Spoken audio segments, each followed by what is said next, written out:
We have mentioned this next series on this show. Maybe every episode. Maybe every episode. Hey, for sure, one of the lost episodes. One of the lost episodes. We're bringing back a couple of the lost ones. Here's how good this book is. Okay. We recorded an episode. Right. Where we talked about this book. Right. Due to technical difficulties, it did not make it up on the internet. Trial. Oh, that's an inside joke where we used a program and we didn't know that it was going to say that constantly during a thing we were using. Because it turns out it was a trial. Turns out it was a trial. Yep, because that's great. When we heard it, when we were playing back our test footage. Yeah. So imagine you're listening to this, right, and we're all talking, and all of a sudden this female voice comes on and goes, trial. Like right in the... Yeah, it was great. Yeah, it was. It was great. Anyway. But the book that we're going to talk about now is so good. Yeah. That we were... And this is why we did Ether also. Right. Like, these two books are so good that we were like, we can't let our conversation... First of all, we could easily have another conversation about this book and not be like fake about it. No. Second of all, it's so good, we need to make sure that we talk about it on the show. We Right. can't let it just wash away to the wayside. No, this is one of my favorite books. I think it's one of our favorite books. Oh, yeah. Especially Yeah. especially of the year. For sure. This is going to be on our top 10, Our folks. top 10. And that's another thing we keep hinting at that's going to happen. Top 10 list coming at you. Yeah, didn't we just talk about how that's going to be at the end of the month? And what was that? This book, Jeff, left a hole inside of you. Oh, you just... That showed up on the mics because we don't have shocks on these mics. We're gonna, because we're good at YouTube. You just reminded me of that hole. Holy crap. Ladies and gentlemen. I love this episode. We are talking about none other than Tokyo Ghost by Rick Remender and Sean Gordon Murphy. Okay. I say this on the blog. I write this on the blog all the time. Blog reversemeltdown.com. If you're not reading this book, if you have not read the full series, if you have not read the first arc, which is the first 5, I think. 5. And then the next 5, which is the second arc, and Yep. then it completes the story. If you have not read a single issue of this, do better for your life. Like, you're making bad decisions. This book, there's not even a debate. Like, when we do a top 10, this is in there. And I'm probably going to safely say it's hitting in the top 5. Yeah. Like, yeah. This book, I'm going to let you go. 'Kay. Because while this is one of my favorites, like I said, this left an emotional comic book void hole inside of him that he's trying to fill. He's trying to shove things in his hole to fill it because this book left him holy. Yep. Be holy. Yep. In one way or another. And so what that means, you guys, every month after starting Tokyo Ghost, I would specifically look forward to the new comic book day where I'd get the next Tokyo Ghost. Oh my gosh. Tokyo Ghost is over for now. For now. It's coming back. Yeah, it's been hinted at. It's been teased. Remender has said that he has more ghost story in him. Right. So, but until then, this is it. There is no other book I look forward to the way that I looked forward to Tokyo Ghost. Now. I love Lady Mechanica, and that book is also one of my tippity top books of choice. Yeah, but that book has like a different place in our hearts. Yes, it does. And so the way that Tokyo Ghost came in and swooped all other books from my like emotional vision of like of what's in front of me that I want the most, like for real, like there is a hole and I'm waiting for that next book that I look forward to as much as I look forward to Tokyo Ghost. And Ether's setting it up. Ether But could see, I be there, don't know if Ether can because it's such a different feeling. And that's why I it's said so like Lady new. Mechanica, we like love. Like that's Right. just we have deep just frothy love for Lady Mechanica. Right. But Tokyo Ghost is such a different book. Right. Like I'll admit, like as far as what I'm reading, there's nothing scratching the Right. Tokyo Ghost itch. There is one for me. It's getting there as far as intensity. Okay, what do you got? Kill or Be Killed. Dude, you're not wrong on that. Right. That, by the way, okay, let's just save that for another episode. We are. So there's a little tease at another comic we'll be talking about. It's the killer. Oh, you need to be reading that. Right, but Tokyo Ghost. But it doesn't hit everything the way Tokyo No, because it's not really Ghost sci-fi. hit everything. See, that's the thing. Killer Bee Killed's like this murder mystery. Tokyo Ghost, like, there's everything. There's everything. There's sci-fi. Oh my gosh, it's so good. It's so good. You know, so Spencer. Yeah, Jeff. Hi, Spencer.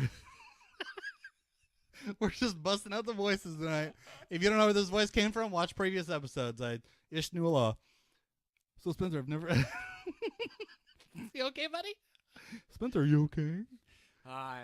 Okay, so yeah, I like sci-fi. And I can't.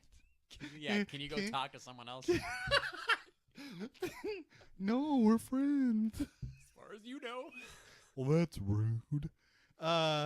So Spencer, okay. Tokyo Ghost. I've heard of it. Okay. I want to read it. Okay. Why should I read it? What's it about? Because. Just because. Okay, Tokyo Ghost. What the sci-fi that's in it is there's a hint of reality. Oh yeah. So it's a futuristic, it's a post-apocalyptic book where in the future technology is a thing that people are addicted to. It's a drug. It is a drug. It's a drug. People are addicted to the internet. Like imagine the movie Up. You know, is it not Up? Wall-E. Wall-E. Where they're all the people like are fatter than me, but they're all in recliners and everything's just like it's close. But I don't have a recliner that gives me Slurpees, and I don't ever have to move. Whenever you want, right? Right. Hovering around everywhere. God, great. Yeah. And nachos. Oh, it'd be Slurpees and nachos. More of those onion rings. Oh no, those give me farts. But you eat them anyway. They're so good. See. But like, so imagine Wall-E like that ship, where everybody's just completely codependent. They're useless. Right. But then add in like a level of seriousness and not cartoon. And then really just kind of like sad darkness. Right. That's what's going on in the world. Like it's decrepit. They it is sad. They plug into the internet and they're just like I can burn an afternoon on YouTube. Right. Easily. Who hasn't? But these people like they'll show like there's like 50 screens but it's like mentally like it's literally going into their head and they just need the constant input. Yeah. And that's what you're saying, like, with the realism, right? Like, that's so not that far-fetched from where we're headed. Right. And it just, that little, just that hint of where we could go being real really starts to, like, make this book, like, oh, I love this book. Oh, I love this book. I love this book. So this is the world that exists. And there's no real law enforcement. It's just kind of hired muscle. It's Yeah, there's no cops. Yeah, it's kind of martial law, except that the richer people are able to kind of enforce what they want to enforce. And the richer people really are the people that are feeding the public their drugs and just pretty much making sure that the majority of the population are mindless zombies that can't revolt. Right. Yeah, keeping everyone in check, like in the dirt and the gutters. Yeah. And so we've got these two characters. We got Deb and Led Dent. Deb and Dent. And so Deb is unique in this world because she has stayed unplugged like forever. She's never been plugged in. She does not. She doesn't do. She does not partake in the internet. Right. However, why does she not? Hey Spencer, why doesn't she partake in the internet? Is there a reason? I don't know. I guess she doesn't trust it. She's never. I thought she doesn't do it because she saw what it did to Dent. Well, because they both weren't.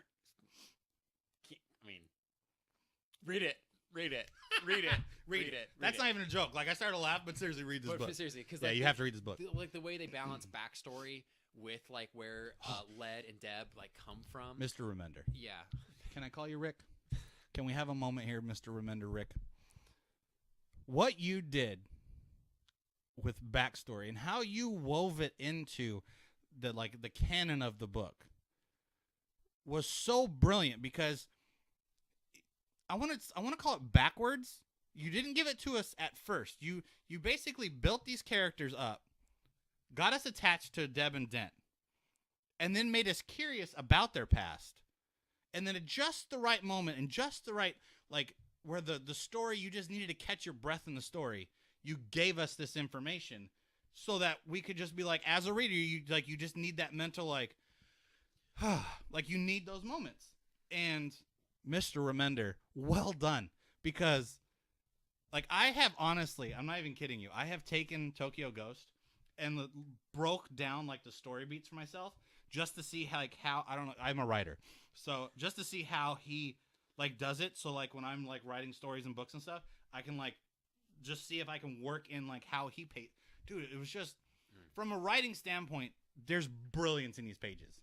There really is. I'm not just blowing smoke here. This, like, for me, story is everything. And, like, I'll read a book with just garbage art, which I don't do often. But, like, if the story's great, you can do stick figures as long as the story's great.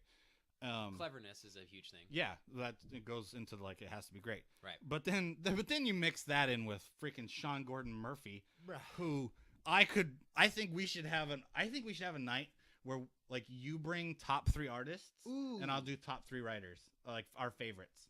Okay, we do something like that. Because Sean Gordon Murphy, you better bring him because I love him. Well, we don't have to limit ourselves to, like. Yeah, both. we do. I don't know.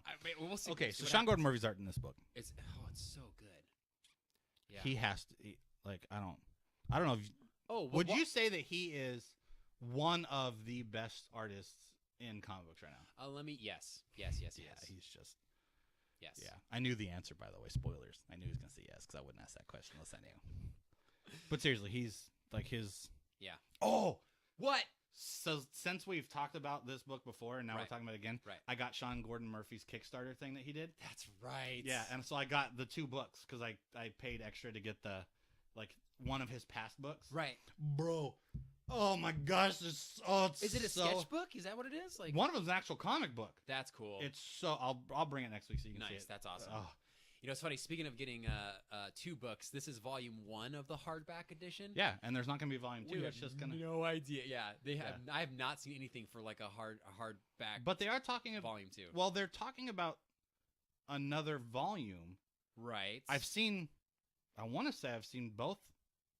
All 3, Image, Remender, and Murphy, talking about another volume coming out. Well, I know, but I don't know if it's the whole thing. That's what I think. It's the whole thing with different covers for the one giant trade. I don't know. I feel like you might be right. Dude, my OCD is gonna lose it if there's a volume 1 hardcover like this, and then there's super nice, and then there's no volume 2. It's just the whole thing. Ugh. Or like a trade paperback volume 2. Don't do that to me. Nope. Do not do that to me. Well, Your book. There is. This you can get. No. You can get a volume 1 paperback. Yeah. Can you get a volume 2 paperback? Yes, probably. I think it is coming out. Please, if you guys are watching this, Image, if you're watching this, like, okay, like, I don't. Whoever's in charge over there. Like, I don't know who still runs Image. Me neither. It's the guy who does Walking Dead. I know he's, like, on the board now. Okay. Oh my gosh, I can't think of his name. Skybound is the thing that is like he created like Image Invincible too, which we Did have he to talk really? about. Yeah. Whoa. Oh my gosh. Wow. I can't think of. Anyways, whatever. You know the guy who created Walking Dead because we suck. Oh my gosh, it can drive me insane. Anyways, so I know he's like a part of like the leadership team or whatever. Like he's on the board. elder board. Yeah, whatever you call. I don't know how their business model is set up, but anyways, he's like in charge over there. And gotcha. If you're watching this, and please, I know you're not, but please, somebody over at Image, I'll pay for it. I don't care.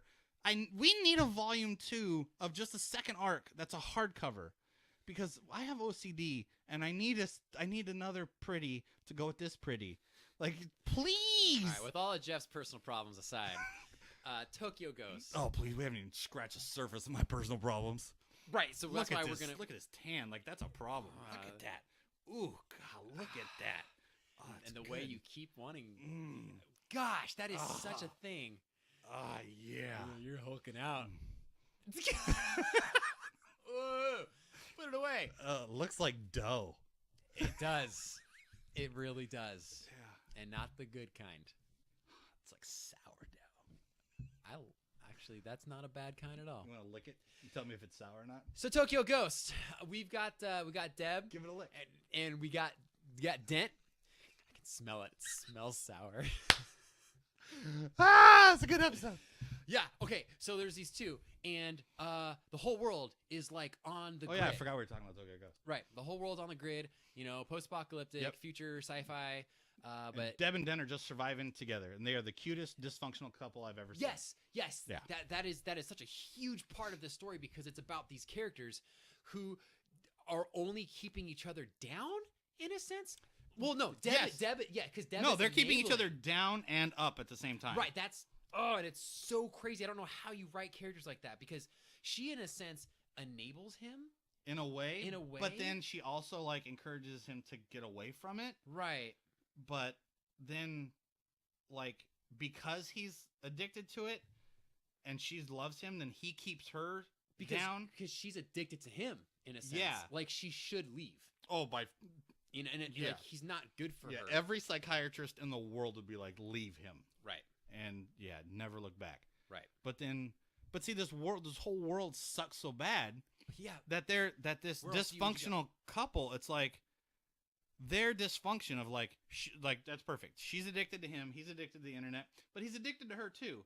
Right. But just in a not as it's a different way than Yeah. she is with him. Like, because he definitely loves her. Yeah. Like, there's no like you don't question like how adorable this couple is in their Yeah. dysfunctionality, but Yeah. they keep each other down. Right.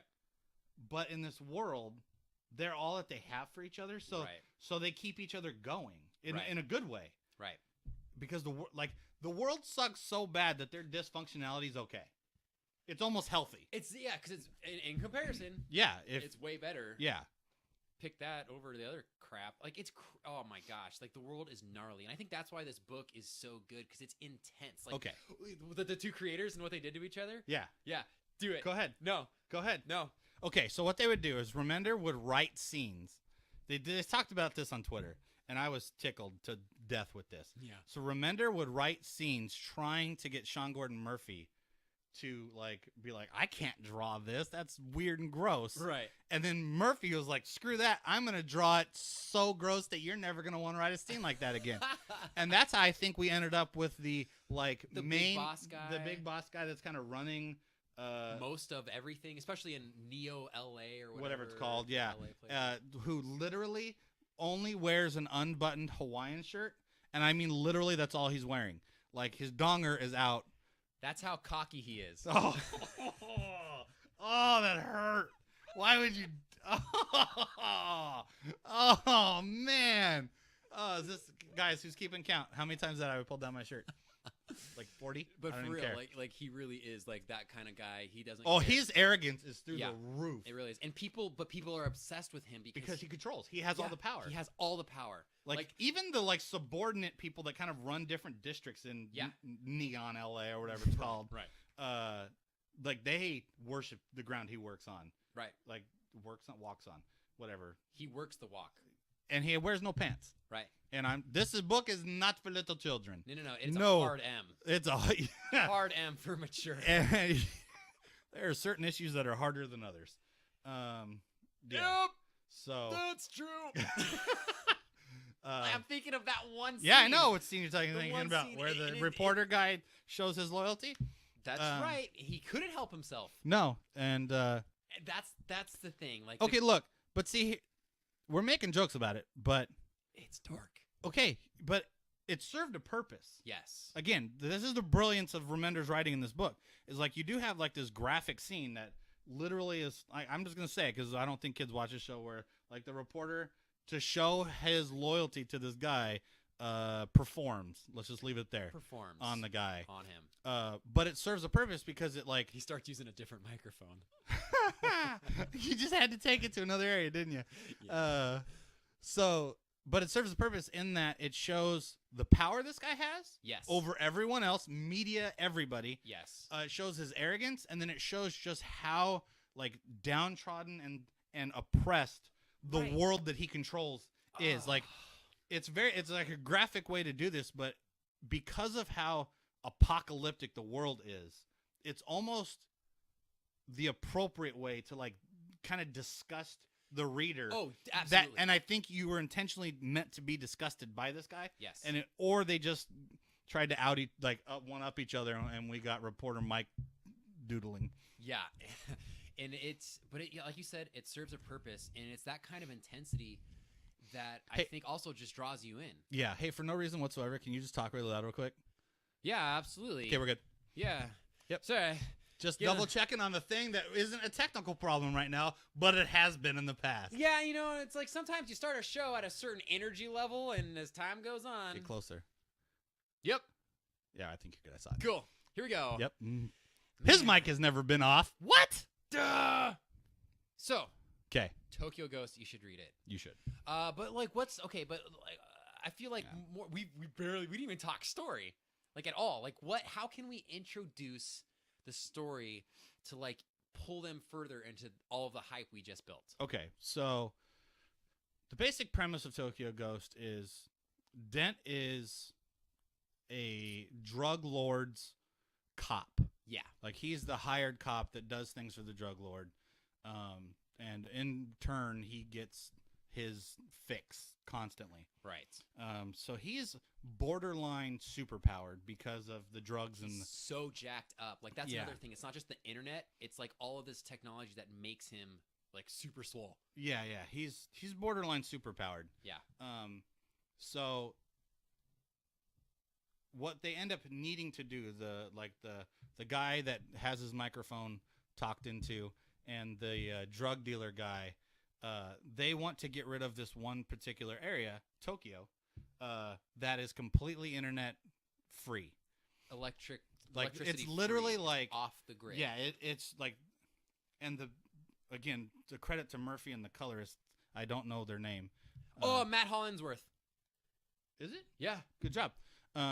Anyways, Hollingsworth. Yes, it's Matt Hollingsworth. So what ends up happening is Deb and Dent go to this area, and they're supposed to bring it down. Like, they're to take it over and blow it up, or I forget. Like, they're supposed to destroy Tokyo because the bigwig guy that doesn't wear any pants wants to rule the world. Like, he's gonna slowly take it over, and he's making like this like rich people area world. And so he sends Dent, and who Deb goes. And when they're there, there's like this moment of like serenity where they're away from the garbage, and everybody's kind of like living off the land, and it's just this cleansing moment. Yes. And then the stuff hits the fan. Right, because the choices that they make when they Yep. encounter it, and then the choices that follow, and then the things that happen. So that's the first act. Man. That's the first half. Yeah. Oh my gosh! And see, like, that's the thing. When the first half ends, there's things that happen. That you're still kind of like, wait, why? And where's this going? Why is this book a thing? Yeah. So the general story. I don't want to give away too much. No. So the general like non-spoilery version of the story is, so basically we're following Dent and Deb as they are sent on a mission that doesn't go the way they thought it would. Right. And then we deal with the repercussions, the very, very wildly dramatic repercussions that lead up to the second story arc, and then the consequences of those repercussions. Yeah. That end this series. Yeah. That description, just so you're aware, doesn't even scratch the surface on how good this book is. Like, we would have to do spoilers. Right.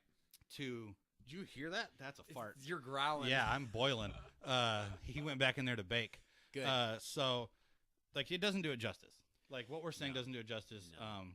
Like, the hole it left. Like, I feel like I want to, like, describe the depth of the darkness that this But here's book why. is left. Because you fall in love with Deb and Dent. You love their dysfunctionality. You, like, once they're in Tokyo, you're like, you're happy for them. Like, oh, this is gonna work out because they're whatever free it is that and, they're doing. you know, like, and they actually finally get to be like a normal couple and just be with each other, and like, and then of course it's not a happy story. So bad stuff happens. And then it escalates, and then more bad stuff happens, and then... But then you think they're going to be okay. And then it's not, and it's just... And it's that kind of back and forth that every issue has. Like, once the story picks up, like, I don't know, like, when it really does that. And that's how, like, the flashbacks are used so well, because... I think the first arc picks up around the middle of issue 2. Right, like, but, like, how everything works is, like, once you get into it, let's say the middle of issue 2, there's enough hope, but then it just gets crapped on. And it's this, like, back and forth that, like... But it lasts just long enough. Exactly. Yeah, like, that you think, oh, it's going to work out. There's enough. Yeah. And, who knows if it actually really does in the end. I mean, I do, but I mean, if you don't, you better read it. So the other thing that I wanted to bring up was how well the art and coloring was between the two worlds. Right. So, like, when Deb and Dent are in, like, the crappy L.A., Yeah. like, you seriously feel like your fingers get dirty. It's so gross. Yeah. Like, the way they color, the way they drew it, it's like, it's grungy, dirty, grimy. And then they go to Tokyo, and it's like, it almost feels refreshing. Like, the air tastes better. yeah, as like you're looking at if that you've ever page. had, like a good, like, cool glass of water on a hot day, it's just, like, super refreshing. And I'm running out. But, yeah, it's just, the yeah, the conflict, the constant, like, back and forth, just in the sci-fi world, and just, without spoiling it, the ending, things happen in this book that I would have never thought they were going to do, and then how everything turns out was just... It's what it needed to be? Yeah. Yeah. Yeah, it's not what I wanted, but it definitely is what it needed to be. And I'm more satisfied with what he gave me than what I wanted. It's not the ending you wanted, but it's the ending you deserved. I knew you were going to do that, and I'm not okay with it. I'm not. It's not okay. Guys, go read Tokyo Ghost. That's literally, if go pick up Ether. Right. Go at least, you can go on Comixology and get Ether 1 and Tokyo Ghost #1. Or I think you can get this literal thing, the digital version, for like $5.99 or something like that. It's worth it. It's literally worth it. If you buy it and you don't like it, he will send you 5 times what you spent. He won't, but let's say he will. This isn't a contract. He's not going to do that. But I'm saying he's going to. Because I want you to go buy this book. It's that good. So Jeff was willing to sell out people for this book. Like, wait, what? It's a thing. I'm not selling people out. I guarantee you no one doesn't me like out. this book. I guarantee it. I can see, like, if you're a little too soft, this book might be too intense for them, and I don't think they would like it. If you don't like penises in comic books, don't read this. That's as intense as it can get. I'm just going to say, there's hangbangs in this book. Oh, yes, thank you. I love that. That was really good. Yeah. And so, moving on from that. No, I want to say it stuff, like, partly because it's funny. Right. But secondly, because, like, legitimately, like, this is not a book for kids. Do not, this is M for mature. It is a hard M. And more. Yeah. It's super mature. But for those of you that can handle that and want to read stuff like that, it's not, first of all, it's not pornographic. It's not adult. It's just mature. Right. Everything that happens, it's called crass in the book, Right. serves a purpose. Right. And it furthers the story. It creates things that need to be created to make this book and leave his whole. Like, it just, it's, seriously, I cannot, go read Ether, go read Tokyo Ghost, and then go in the comments and thank us later, because you will. Seriously. Yeah, we'll see you there.